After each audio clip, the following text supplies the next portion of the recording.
Assalomu alaykum hurmatli kuzatuvchilar. Qo'shiqlar bayramlari muborak bo'lsin. Kuninglar xayrli o'tsin, dam olish kunlaringlar mazmunli bo'lsin degan tilakdoshimiz. Ko'plab xabarnomalar kelyapti. Telegram orqali, Facebook, Instagram orqali quvonchli xabarlar kelyapti albatta. Subsidiya 16-martdan ochilishni boshlagan edi. Juda ko'pchilikka subsidiya xabarnomalar ijobiy xulosa kelibdi. Bundan juda ham xursandmiz.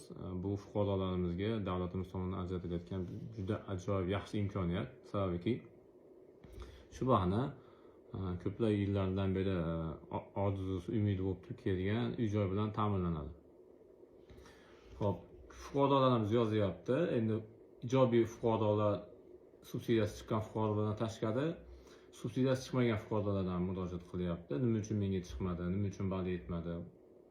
Buni asosiy o'ziga yarasha sabablari bor. Ko'p fuqarolarimizni ish joyidan hujjat buxgalteriyadan ko'p xatolik bo'lgan. Yonsam nomida qaytarilib birikib qolgan uylar. Bularning o'zlarining yechimlari bor. Bularga alohida to'xtalamiz. Hozir ijobiy xulosa chiqqanlarga alohida tavsiyalarimiz. Ijobiy xulosa olganingizdan keyin sizlarga 4 oy muddat beriladi. Shu 4 oy ichida subsidiya xabarnomangizni belgilangan tartibda ishlatishingiz kerak. Ya'ni o'zingizni o'sha subsidiya xabarnomasi chiqqan hududingizdan ko'p qavatli uylardan, yangi uylardan uy topib, tezroqda olib, nomingizga o'tkazib rasmiylashtirish kerak bank kreditlarini. Agar 4 oy ichida ololmaydigan bo'lsangiz, bu o'z kuchini yo'qotadi. Keyin yana qayta topshirishingizga to'g'ri keladi. Shuning uchun birinchi imkoniyatda harakat qilib olishingizga to'g'ri keladi. Endi ko'pchilik fuqarolardan murojaat keladi yana 380 million ekan, men ko'rgan 400 million, 500 million yoki 450 million qanaqa holat bo'ladi deydi. 380 millionga ko'proqda hozirda oladigan bo'lsak, bir xonalik patkilish holat emasda uylar to'g'ri kelyapti. Shahar hududidan, markazdan oladigan bo'lsangiz, shaharda chetrog'idan yoki tuman markazlaridan oladigan bo'lsangiz, 380 millioningizga 2 xonalik patkilish holatdagi uylar to'g'ri keladi. Shu nuqtai nazardan siz hoziroq tezlikda boshlashingiz kerak.